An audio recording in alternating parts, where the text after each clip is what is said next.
along with my wife, Lissa Muscatine. We have a great program for you today featuring the journalist Chris Lombardi and her new book, I Ain't Marching Anymore.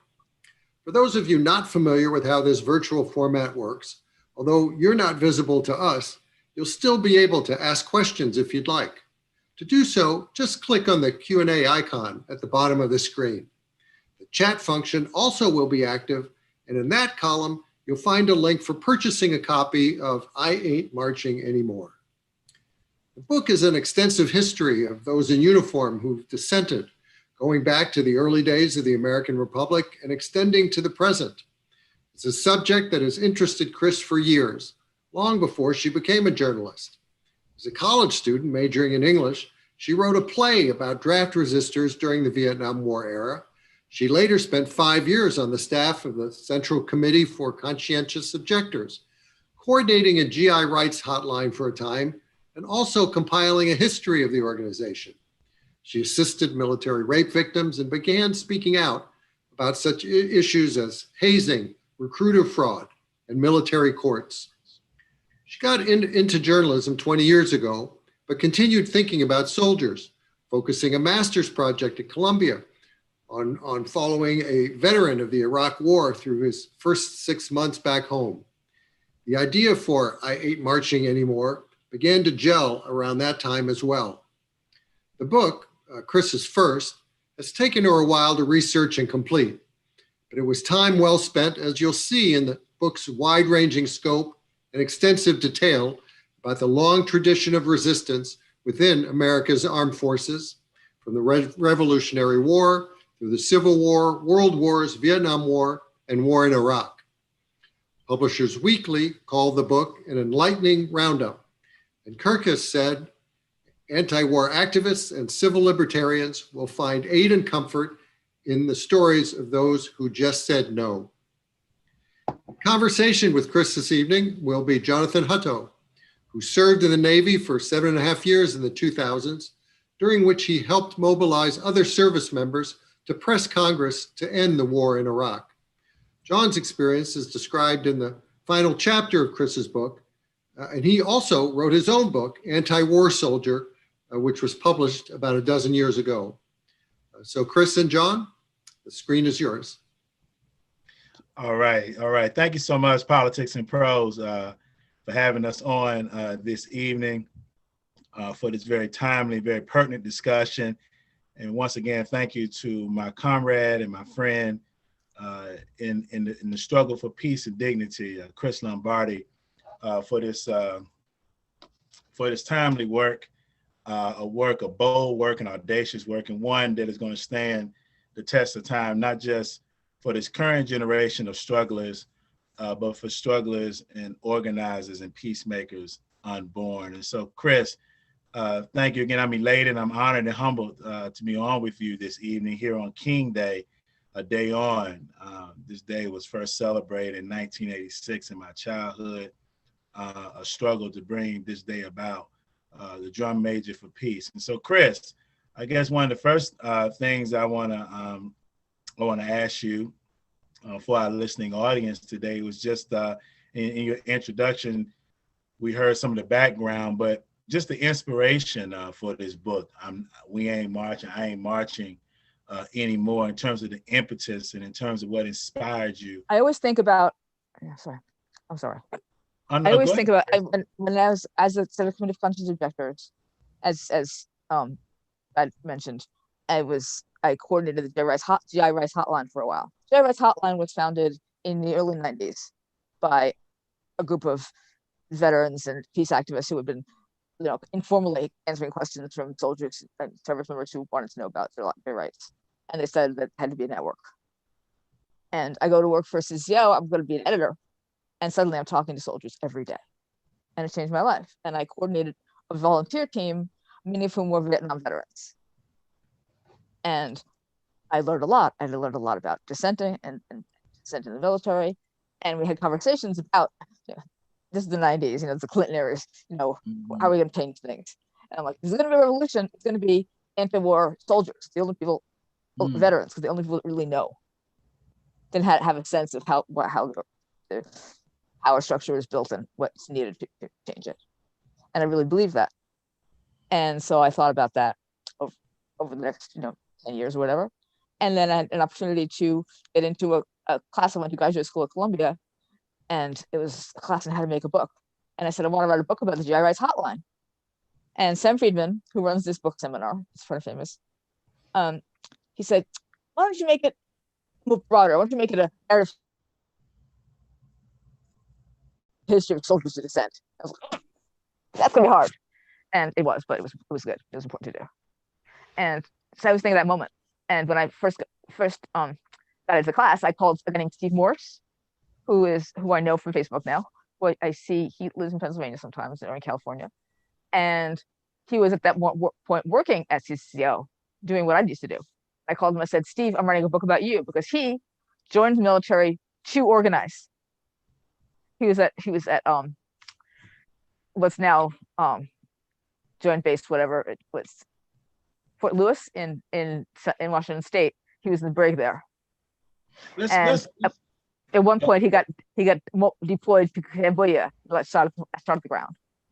I want to come back to your focus on the 90s, and again, that work with the GI Rights Hotline, critical work. I remember being enlisted in the Navy down in Norfolk, Virginia, and I would actually spend my time passing out those GI Rights Hotline cards on base. In fact, I still have a few bundles over here behind me by the Appeal for Redress banner. But let's come back to the 90s, specifically 1991, Chris. I know that today, sadly and unfortunately, is the 30th commemoration. I don't want to use the word, or maybe we should say, whatever the right word is to mean that we're solemn.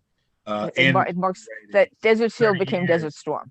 30 years since the beginning, since those first bombs were dropped in Iraq, in Kuwait.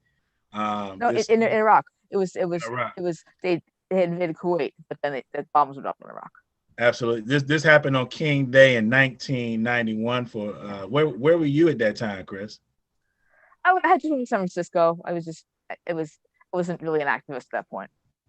I was anti-war, but I wasn't doing anything interesting at all. I ended up volunteering for in the 90s, nobody was organizing against war. It was like, it's Clinton's, and so it was only the sectarian left groups that were doing it. So I was stuffing envelopes in the Workers' World Party office at one point.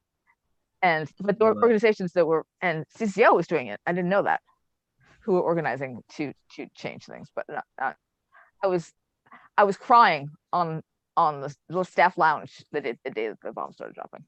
CCO, that's the Center for Conscience Objectors, right? Yes, Central Committee for Conscience Objectors. Committee for Conscience Objectors. Okay. So 1991. So I'm going to bring this up. I'm going to bring this discussion up to when you and I first met. I first met you in Norfolk, Virginia on King Day in 2007 at the Unitarian Church of Norfolk. At the time, I was a E3 seaman. No, excuse me, I was an E4. I was a petty officer, 3rd class in the United States Navy. I had just gotten back from deployment off the coast of Iraq a few months prior, and we were launching the Appeal for Redress, which you address in the last chapter of the book. You talk about the Appeal for Redress, which was co-founded by myself, Marine Staff Sergeant Liam Madden. We were able to organize 2,000 plus active duty reserve and guard forces throughout the world to send protected communications to members of Congress. Give the audience here a sense of what attracted you to Norfolk, Virginia that day. Was this connected to the book project? Did you know that I had to get this was connected to the book project, but I would have come in anyway. I had been freelancing covering this kind of stuff anyway. When the Iraq War started, I was like, I gotta cover those guys. Those guys are amazing. So I was at the Operation. What is that? First Casualty. When Iraq Veterans Against War demonstrated it all up and down New York. I was covering it anyway, and then the book was happening, and then I realized this was happening. I had to come down and see it. Now, take that moment right there in Norfolk in 2007. because you were physically there for that. But there are a number of moments throughout the book where you cover active duty military being engaged in struggle from within the ranks. For example, Susan Schnall, for example, a lady you and I both know, who was an officer, a Navy officer, who actually, you talk about it in one of the subsequent chapters before the last chapter, where, she actually got a plane and flew over U.S. naval aircraft carriers. This is in the late 60s. 68. Dropping leaflets, peace leaflets on carriers. I'm just using her as an example, but you covered other people like Howard Levy. You covered others who were active. How would you compare that period of active duty activism during the second Iraq occupation to the earlier GI movement? What are some similarities and what are some differences you would say based on your research? What's fascinating to me, of course, is that most of the movement knew about the previous one, and this is some ways it was modeled on it. You had Winter Soldier 2, and you had Operation First Casualty, which was based on what is Operation Raw, rapid active withdrawal in 1970. No, 1960. Yeah, 1970. And it was the Vietnam veterans who were sort of coaching or trying to help Iraq veterans get war get started. And I like the relationships. And one thing I've noticed in general, one theme of the book is that people who are service members know about everything that happened before, and they're inspired by it. And I like that. And the circumstances under which you guys had, it was very different. You'd have had not as broad a spectrum of service members to work with, and it was more challenging in some ways. Yeah, absolutely. I think that salient point you make in terms of that generation of military personnel being inspired by the previous generation. My connection was Soldiers in Revolt, David Courtwright's comprehensive analysis of the GI movement. That certainly was an inspiration, along with Sir No Sir, which also dug into that history as well. But give me a sense of your own personal ethos here, Chris, because as you know, within the peace movement, anti-military movement, or anti-militarist movement, however you term it, there are different sectors, if you will. There are those who are solely fighting for conscience objection. There are those who are pushing for desertion and going AWOL. There are some who actually, in the spirit of Andy Stapp and that generation, that was the American Service Members Union, which you also talk about a bit in the book, people who actually consciously, intentionally organized in the military. I want to get a sense because there's two different types of researchers, right? There's the researcher that's covering this in an unbiased way, in a comprehensive way. And then there's that researcher that does have a actual position. Where do you come at this? No one reading my book thinks that I am objective. It's funny because I went to journalism school, and I some of my Amazon reviewers are sort of like, she's not objective, but because to me, it's journalism is about truth, not about objectivity. And my allegiance is to the truth, but my beliefs about war are fairly clear, and my beliefs about the capacity of people to organize. You're either on that boat or not. You're not, and I've been on there. So I get the sense from your book that you would be in support of all efforts, whether that's conscience objection, desertion, seeking, whether you a soldier, a sailor, Marine seeking exile in another country, organizing within the ranks, fighting for a union. I get the sense from your book that you would be supportive of all those efforts, correct? Pretty much, yeah. I mean, it was partly the position that was in the GI Rights hotline. You didn't tell people what to do. You find out what they needed. And I have always admired the stories from Vietnam of people who would intentionally screw up their work and therefore make things not work. But not anything I would ever advise it. I can't advise somebody to do that. It's not legal, but it's an interesting strategy. Absolutely, absolutely. One of the again, but come back to this theme of this being Martin Luther King Day, and of course, Dr. King on April 4th, 1967, a speech titled "A Time to Break Silence," delivered to clergy and laity concerned at Riverside Church in New York, where Dr. King formally and officially came out against the Vietnam War.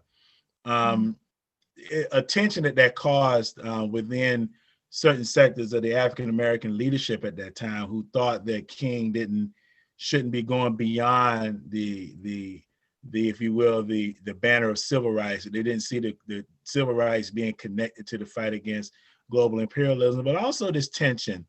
And one of the things that I found spectacular about your book, Chris, was the books and films I got out of your book, right? One of the tensions in the African-American community is that the military, while being hyper authoritative, hyper draconian in many instances, if not most instances, and for most of its life, racist. Okay, the one the sector I was in, the Navy, was the last to desegregate. But this is one of the books I got from your book. This is a book. It's based on Clarence Adams. You may remember Clarence. Oh yeah, of course, yeah. The history of an African American from the South who joined the military during the Korean conflict, and when captured by the North Koreans, instead of once the Chinese took over the POW prison where he was, he has his bets on going to China, then coming back to the United States. Fascinating story in your book. But I want to get a sense of your sense on that question, if you will. You talk a little bit in the beginning of your book of Frederick Douglass's sons who fought in the Civil War, for example. You talk at length about Frederick Douglass and some of those tensions even with John Brown, and we can talk about some of that if we have time. I want to get a sense of how your book would, and from your perspective, how your book would answer this question for the African American who is looking for a sense of social uplift, and sadly, the military might just be the only way out for a young African American. I'm thinking about a young man on my block, a young Travis. Troy's his cousin, who just enlisted in the military just recently. Yeah. I mean, the military is the best socialist organization we have. As a socialist, I endorse having an organization that everybody gets medical care. Everybody, you are charged with working for something else, something bigger than yourself. There's so many things about the military that are really appealing, and I understand that, and I understand that to some people it feels like it's the only choice. We should have a society that's not the only possibility. There should be other. The government should have other institutions that allows people to have an opportunity to serve that doesn't involve violence.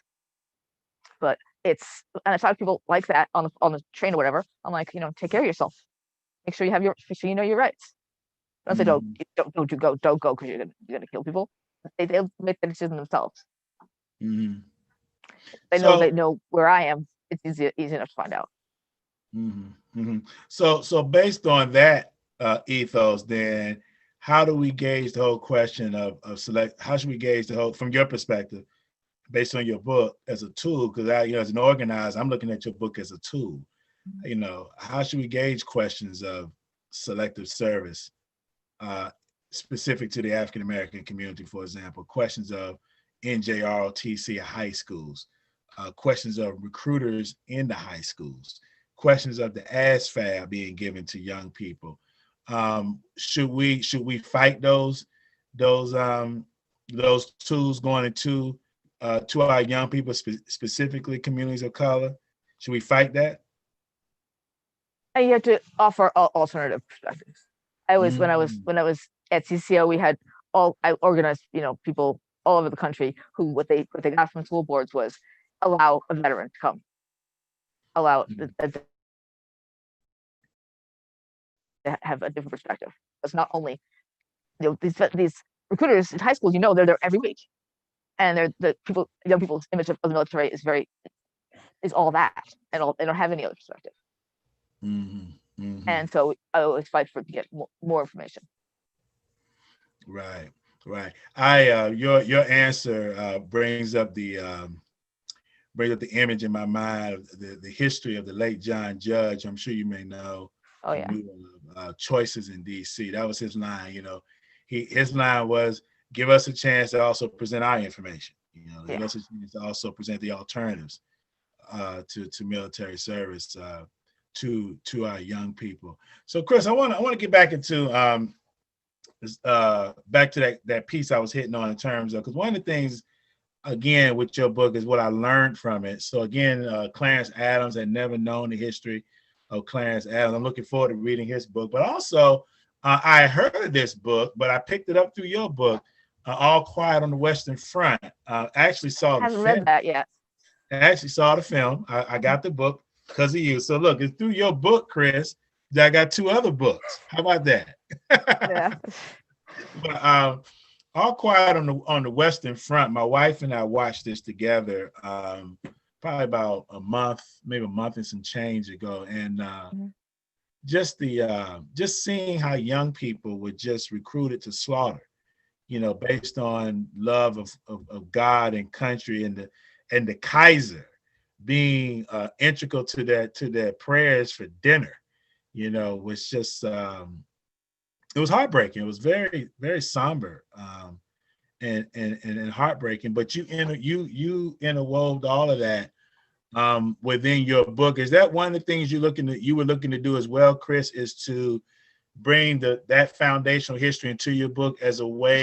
One of the other things in the book is story. Storytelling is one way to dissent. Mm-hmm, mm-hmm. That it's you get all become a congressman or something, but people became poets, people became novelists, and people became filmmakers. Mm-hmm. And the movie that you saw, as you know, was directed by a World War I veteran named Louis Milestone, who he didn't go overseas because they weren't sending German immigrants, Latvian immigrants overseas. Mm-hmm. But he had a job, but he became acquainted of the cost of the war. And when he was also making sort of training films for the army, and then he hightails it to Hollywood, and first thing he does is make a movie of that book. Mm-hmm. And as you know, the star of that movie, Lou Ayres, became a conscientious objector in World War II. Mm-hmm. Mm-hmm. Mm-hmm. Mm-hmm. Right. Thing of research. I have a copy of the telegram that Howard Hughes sent to the director saying, "This guy Lou Ayres is not very good, but the movie is great." Interesting. But because I'm a writer, because I used to think of myself as a novelist, I think stories are important, and stories are important politically for many reasons. Right. And we're right now in this whole disinformation phase where you don't really want to see fiction that much, but I think that it's important to tell those stories. Ambrose Bierce in the Civil War ends up inventing war literature. Mm-hmm. Mm-hmm. He writes.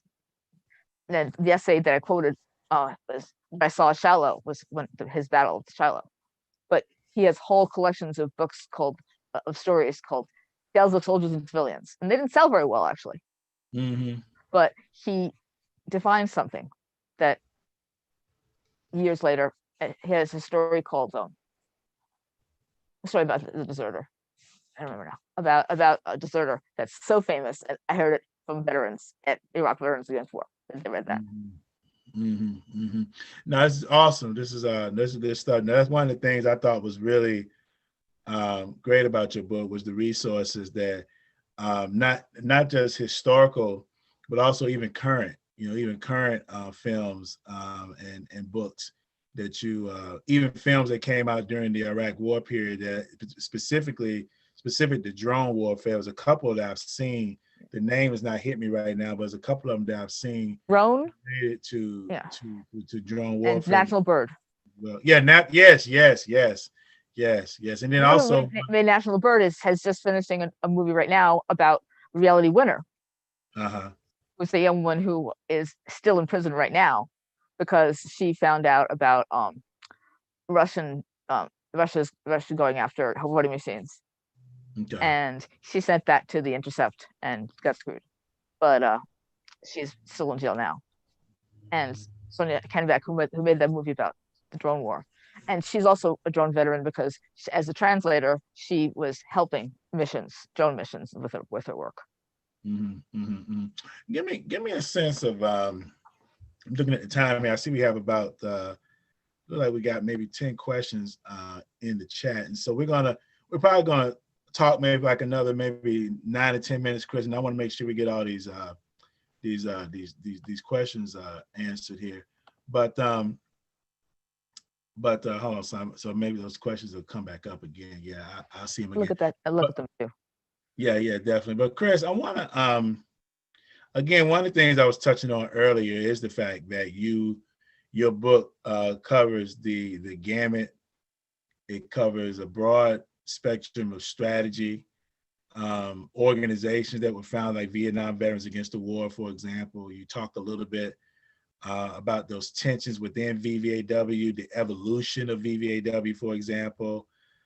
Those who were hardcore organizers like Scott Camille out of Gainesville, Florida. But then you also mentioned, and I'll use the word opportunists like John Kerry, who leveraged VVAW with his long vision of, getting into electoral politics. And then VVAW ultimately becoming, I believe, like a Maoist sectarian organization by the 70s. And so I think there's some lessons to be learned, because even in my own organizing, when I was in the military, I avoided sectarian traps. And when I say sectarian to an audience that may not know what I'm saying, I mean people who have a very rigid line in terms of how they engage struggle, very rigid, very strict ideological line. And so I think one of the strengths of organizing, from my experience, is coalition building.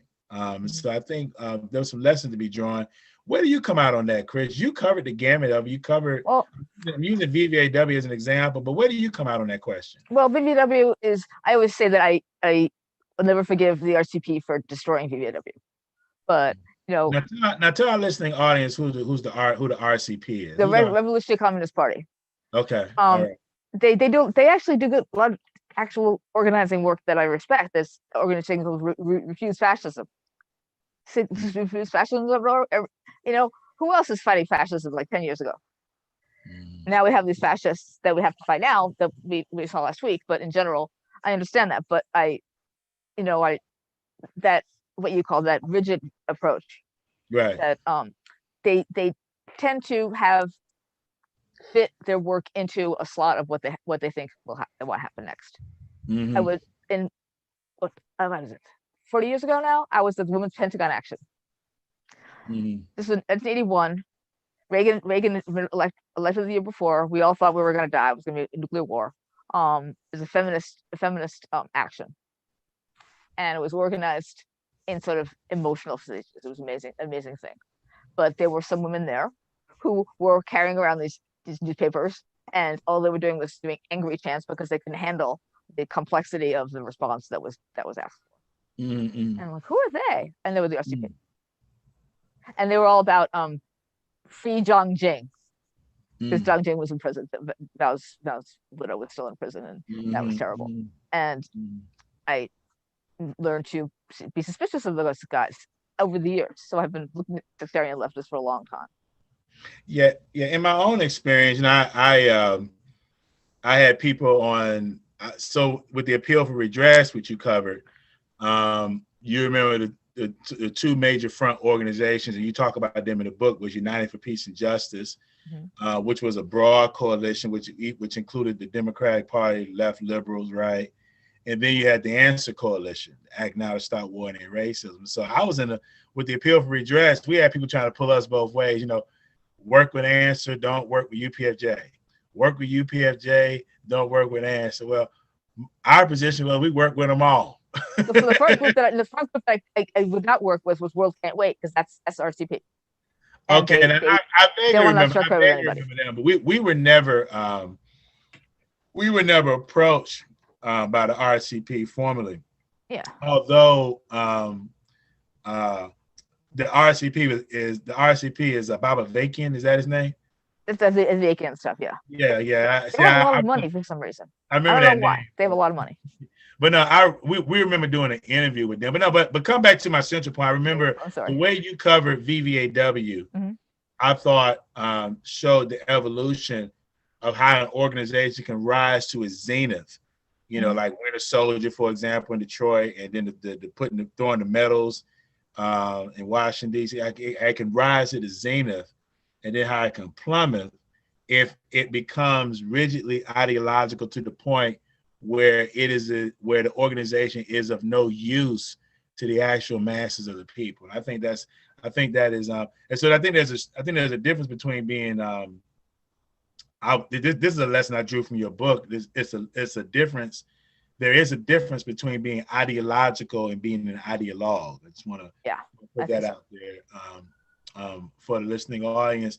And so based on that history, then let's back up to World War II a little bit. I know people listening to us saying Jonathan and Chris going all over the place, but I think you talk a little bit about the resistance during World War II. And I remember that the name Bayard Rustin came up, I believe, in the work of the Quakers. Bayard Rustin is the name.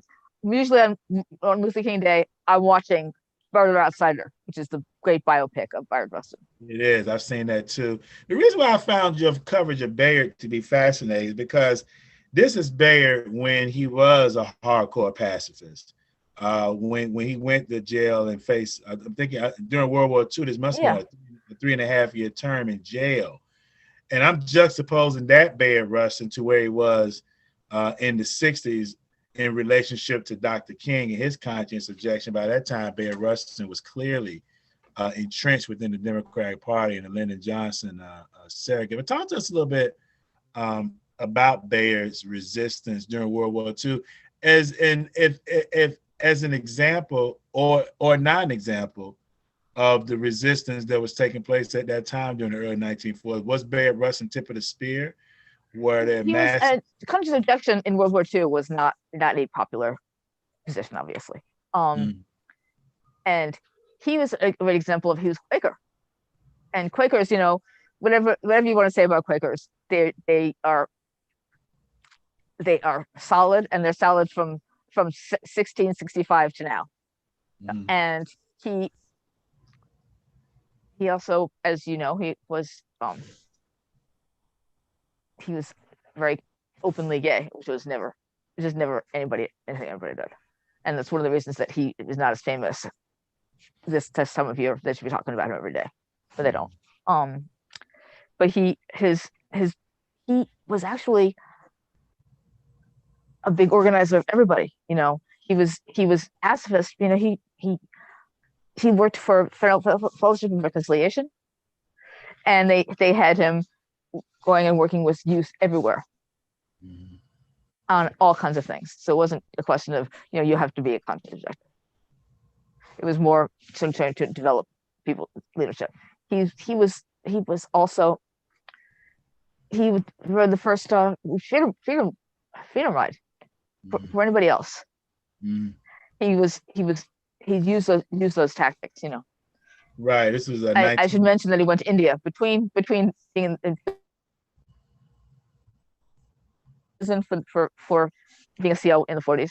Then he went to India, and he learned about Satyagraha, that sort of nonviolent resistance. Around the same time that Lawson, who was a mentor of John Lewis, was there. Right. That first freedom ride was in 1947. The journey of reconciliation. Yeah. Which went down into like it didn't go past North Carolina. 14 years later, they went into the deep South. Right. That was the late James Farmer, Bayard Rustin's comrade there from the fellowship days, and of course we know what happened in '61.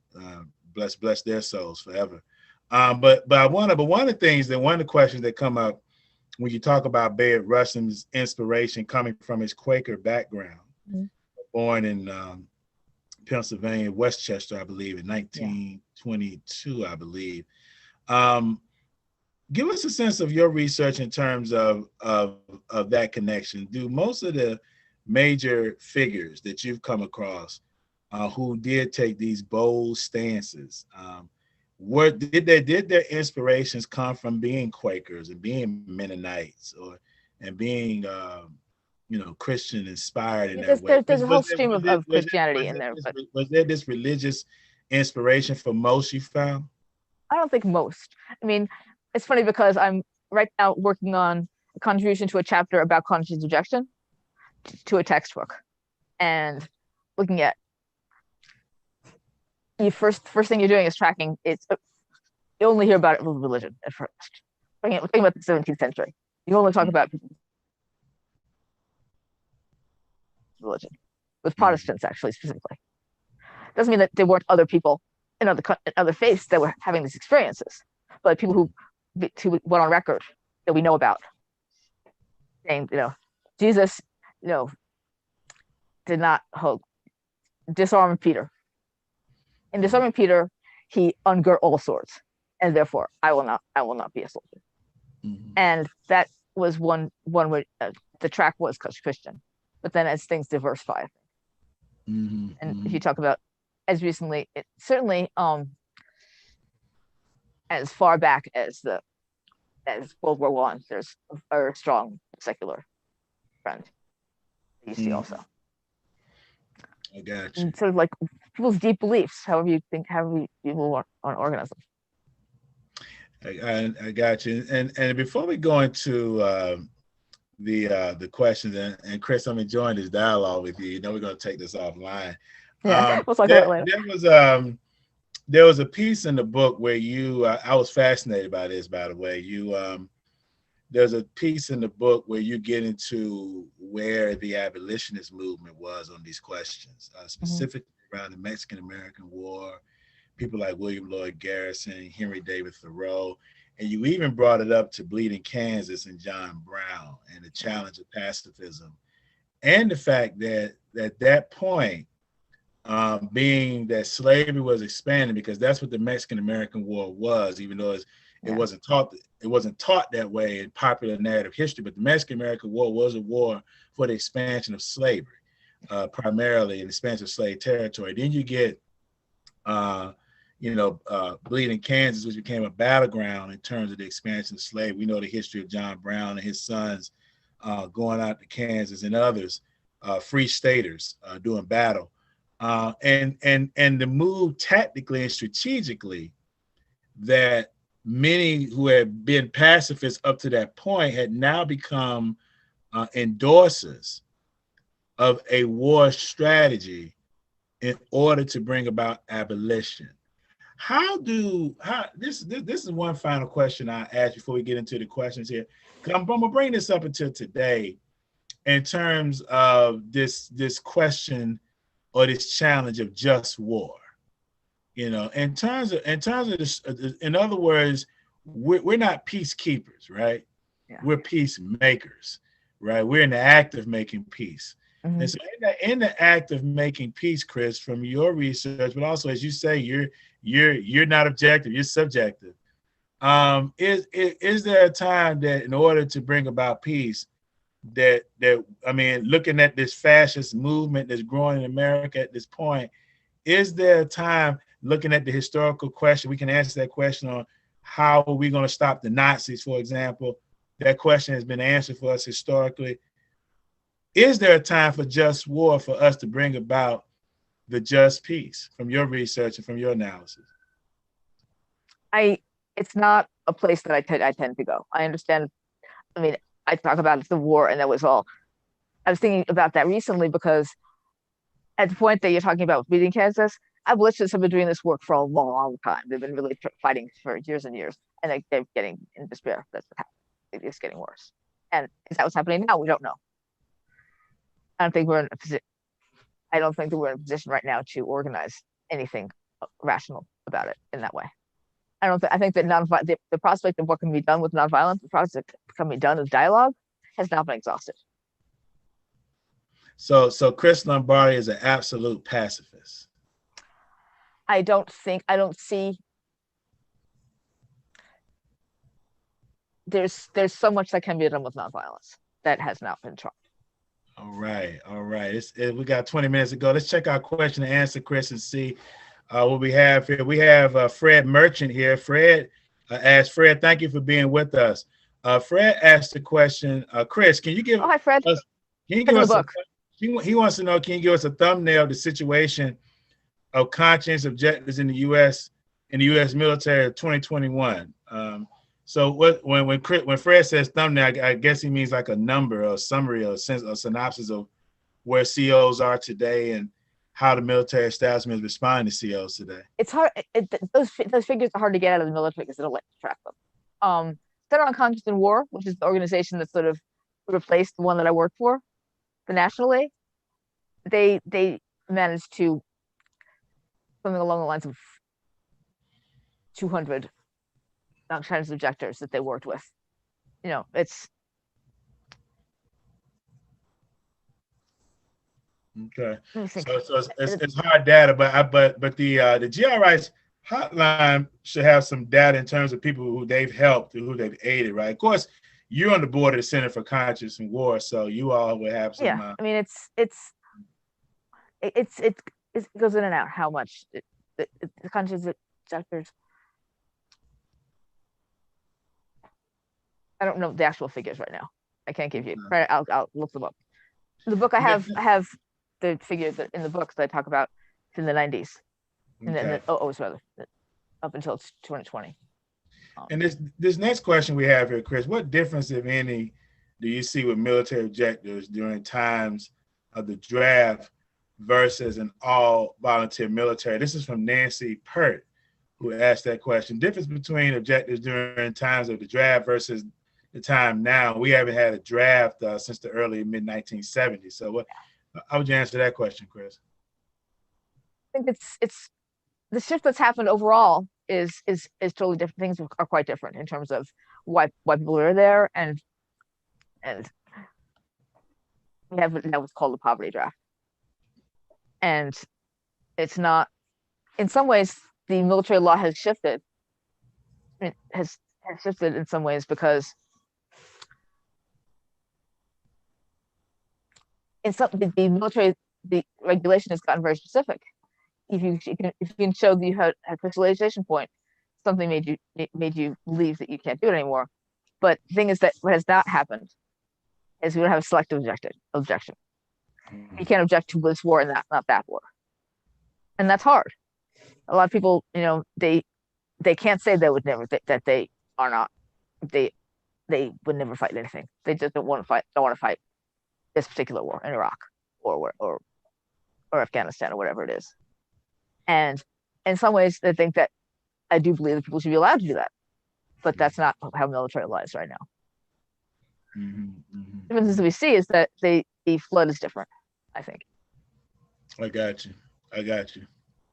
I saw another question pertaining to just war, but we already went into that. Well, I can talk a little bit about just war is a principle out of Catholicism, right? But there are a lot of Catholic conscience objectors. That people that there's a long Catholic pacifist tradition. Philip Berrigan. And so it's just war. Who decides it's just war? Well, I think that who makes that decision? For those who are advocates of just war, I think that the thinking is usually grounded in what are like, in other words, we were to look at the abolition of slavery in the United States, for example. I mean, is there any other way slavery would have been about? I mean, John Brown predicted that it would come through blood, and that's exactly what happened. 600,000, mostly white males. 6 million, wasn't it? 6 million, not 600,000, 6 million gave their lives in that war. Well, 6 million, 600,000. Well, it was a lot. It was the largest, one of the largest of that time. And so, and then we could bring it up to World War II and have the same question in terms of those, such as, I mean, it was a Spanish Civil War where volunteer readiness, Spain in 36, lost there, and then Hitler and the Nazis wanted to move. How else could we have stopped them without war, Chris? That's always the question people ask me. And it's like this conversation we can have this conversation forever. It's not what my book is about. But I'd love to hear your answer. And I think a lot of that with the Rwanda too. I mean, it's hard to think about. It is. Yeah, 620,000. Thank you. I said 600,000. Thank you. Someone answered for 620,000 did die in the Civil War. So coming back to your book, and when we get some more questions, we'll come back around to the questions. But this question of just war, we can also talk about just peace, right? In terms of can peace become everlasting to the point where humanity and states will not see war as an option? Okay. And I believe your book does address that question to an extent in terms of mechanisms that can be used. You talk a little bit about the activism of people like the late Howard Zinn. You talk a little bit about the Logan Act, for example. The Logan Act. The Logan Act is that's from the Revolutionary War. You want to talk a little bit about how the Logan Act, who the Logan Act is named? That's a funny anecdote in some ways. You remember about 6 years ago, a bunch of people decided they wanted to derail the Iran deal, so they did this freelance foreign policy. People were saying she could go to the Logan Act of them, and I looked up the Logan Act. And the Logan Act says that you can't have freelance foreign policy. Only the government is figure out foreign policy. Well, that all started because of a guy named George Logan, who was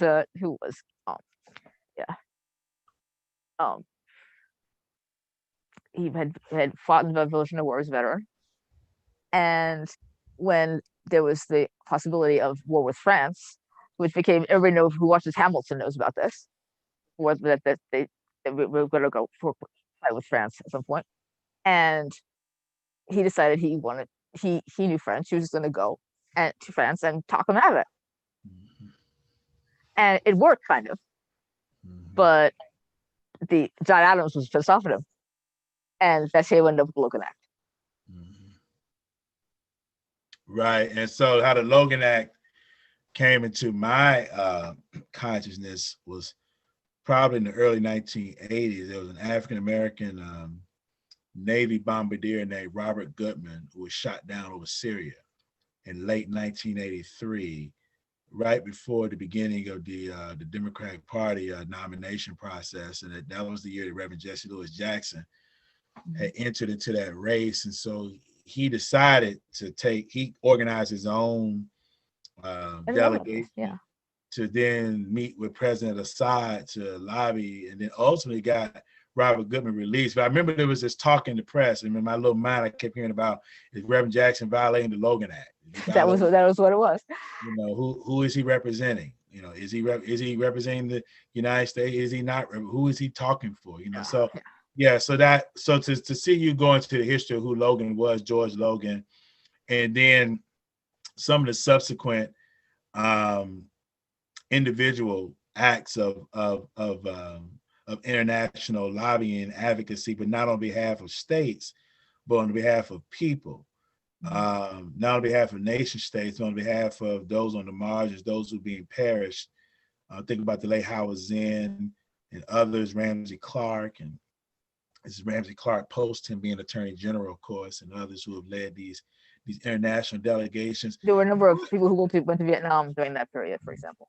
I guess one of the questions that comes up for me when I think about this, because your book lays this out, but without focusing on it intentionally, but it's there. You have the activism of active duty folks who have done the work within the ranks, who've taken the risk within the ranks. Then you have those who began their activism after their active duty service is over. So they didn't necessarily take a risk when they were in uniform. They began doing activism as veterans. And then you have those who began to do their work, began to do peace work based upon their influential positions in society. I guess one of the questions I would ask you, Chris, based on your research, is where's the power? Like, where's the most bang for our buck organizationally, you know, in terms of where we really get our power? Is it from these influential, I'm gonna call them cult of personalities, who have a certain level of influence? Is it from the veteran base? Is it from the active duty base? Is it all together? How would you analyze that? How would you answer that? Thank you, book in terms of mobilizing people. I mean, is organizing is mobilizing, and I learned it from Dave McAlevey. I didn't really understand the difference. I'm not as I have not tended to be an organizer as much as a mobilizer. Organizers listen, and the most important thing is to have people who listen and help people make up their minds and change things. Mm-hmm. So it depends what you define as a big bang for the buck. You want to change the world. It has to happen household by household. Mm-hmm. I think. I'm in agreement with you. I think my question was inspired actually by my own lived experience on this. I remember, and I'm not saying this as a value judgment. It's more of just matter of fact in terms of my experience. I remember UPFJ, United for Peace and Justice, would rely very heavily on politicians, for example, Hollywood actors, and people like Sean Penn, others to draw people to movements, right? And then you would have the Answer Coalition that wouldn't rely on any of that. They may have Ramsey Clark show up, but it's not for him to be a cult leader. They rely directly on the strength of the people. And so it's just what's the best way to have a depthness to our movement, like the GI movement, right? That had a depthness to it.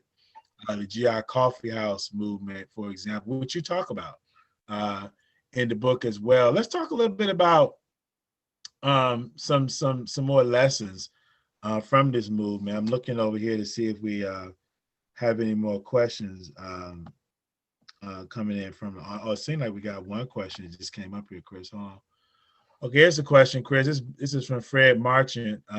He asked, what to do about the Nazis is the question every pacifist is asked. The answer might be right at hand. We in this democracy need to repudiate the neo-Nazi movements among us right now. That is the work ongoing with a question mark. Well, Chris, that then begs a question because we are in the midst. Thank you for your question, Fred. We are in the midst of a fascist movement in the United States of America, where we have a corporate media that has not used the fascist word, I don't believe, up until this point. I believe they're kind of tinkering with it. But there's this, I think one of the things that Arnold Schwarzenegger showed, wherever you are on the Terminator. His statement, Christian. I think one of the things the Terminator show demonstrated to me is that we live in a society today where there's no real collective memory or any collective notion of what fascism is. Mm-hmm. People think this is just another right-wing movement. It's just another conservative movement. And that's not the case. How would your analysis gear left forces to the degree that we have a left in the United States of America? That's debatable too. But to the degree that we have a left, okay, what should we be doing in preparation right now for this? The other thing to mention is that there's fascist movement. I thought people who came to this thing would be concerned about the number of soldiers and veterans who were involved in this movement that we saw last week. Mm-hmm. And I have spent a lot of time with veterans trying to organize about how do you reach those people, and at least understand that this is not the movement. There's many more veterans who are anti-fascists than these guys. But you're right. The language has to be used. And ever since Trump was elected, I've been worried about this. Absolutely. Absolutely.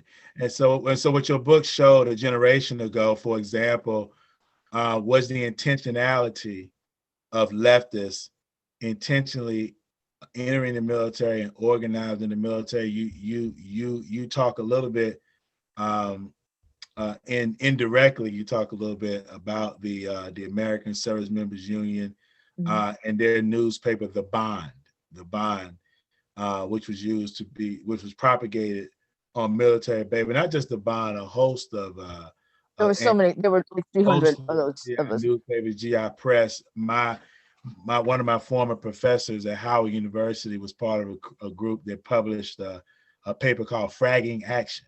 That's Rodney Green, alumnus of Yale University, a retired economics professor from Howard University, a veteran of the GI movement, and was the one who first linked me to the GI movement and first connected me to that GI Press. But I will say that your book does give a prescription in terms of the necessity to organize within the military and the necessity for the left to get engaged and get deep within the working class, to go deeper beyond these nonprofits and beyond this speculative activism to build some roots. It looks like we have another question here in the chat.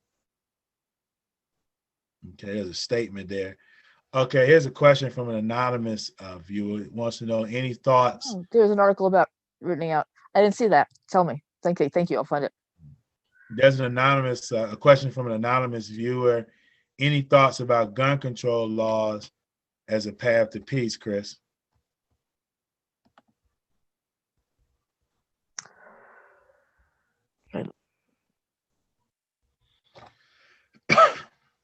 I've just been taken out of here.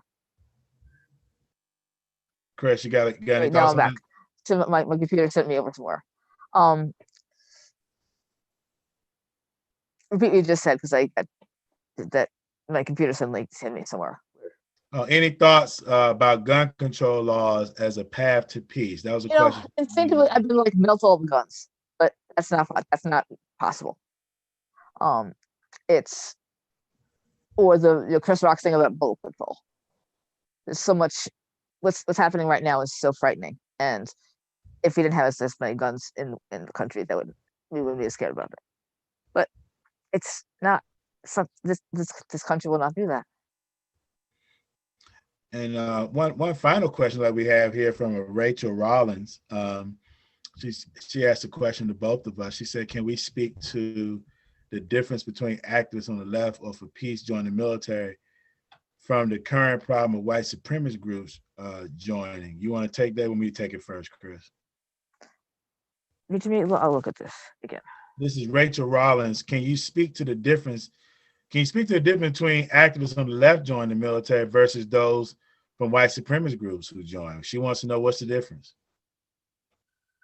I think there's not enough outreach on the left, frankly, to military. Well, people are scared of it or something. There's a class issue now, because basically we have the military caste now who are active in social organizations that see themselves as the people who find themselves in the military for whatever reason. But as you know, I'm a member of the Democratic Socialist America, and I joined their anti-war task force when the whole thing happened with Iran, and in the beginning of 2020. And I kept mentioning the possibility of reaching out to the military, reaching out to military families over and over again. And they didn't want that. Did not get enough support. We're like, oh, that's a good idea, and that's it. Let's go back to doing stuff about sanctions. It's important. They do important work, but it's not is not active recruitment in a way that we could help to reach out more. There's an organization called the Military Project, which does important work. They go to National Guard bases and they just hang out and connect with people. And that's just one organization, and there's not enough of that happening. And if I can just answer that really quickly, let me just say this, because we're at 7 o'clock. This will probably be I also think that we should be having activism around the VA. Real quickly, let me just say that it's a necessity for the left to join the military. It is. Now, when I say the left, let me be clear about this. I'm not saying everybody go join the military. That's not what I'm saying. But I'm saying there has to be a counterbalance. Because I served almost 8 years in the Navy. So the presence of neo-Nazis, not just organizationally, but just just a culture of it, in terms of just the tattoos and just the things that are said, there has to be a counterbalance, an ideological counterbalance, because these are men and women coming directly from the working class, who these are the people who are going to be called upon to put down our resistance in the streets. Coming back to Chris's book, she talks about Chicago in 1968, when there was a struggle specifically among African-American National Guard members who were being called, certain units, to go to Chicago to put down the rebellion in the streets to the Democratic machine, to the daily machine in Chicago. And there being tension from these guards people. Many of them had just gotten back from Vietnam. In terms of being sent to being cannon fodder domestically, we've seen that in this current period under Donald Trump, the resistance of guard members who do not want to be used as cannon fodder against Black Lives Matter protesters we saw over the summer. And that is due to the fact that there's tension within the ranks on those questions. And that tension is because there are people, if I can use this framing, like us within the ranks who are raising these questions, people like myself and others who are raising these questions from within the barracks, within the ships, and within the, I'm making an argument for the draft. No, I'm not. I'm not making an argument for a forced draft at all. I'm making a practical argument that if you do not have a counterweight within the military, then you will have a military that, for lack of a better framing, all the guns will be pointed at us, and we ultimately want the guns to be put down. We want peace. As John Lennon would say, give peace a chance. So. Well, on that note, John, great moderating. And Chris, I know you were able to touch during this discussion on just some of the many examples in your illuminating book. So anyone interested in delving further into the history of dissent in the military should take advantage of all the other detail in I Ain't Marching Anymore. There's John holding up the cover. To all of you watching, thanks for tuning in. And remember, you can find a link in the chat column to purchase Chris's book. From all of us here at Politics and Prose, stay well and well read. Yeah. Give peace a chance. Bye-bye.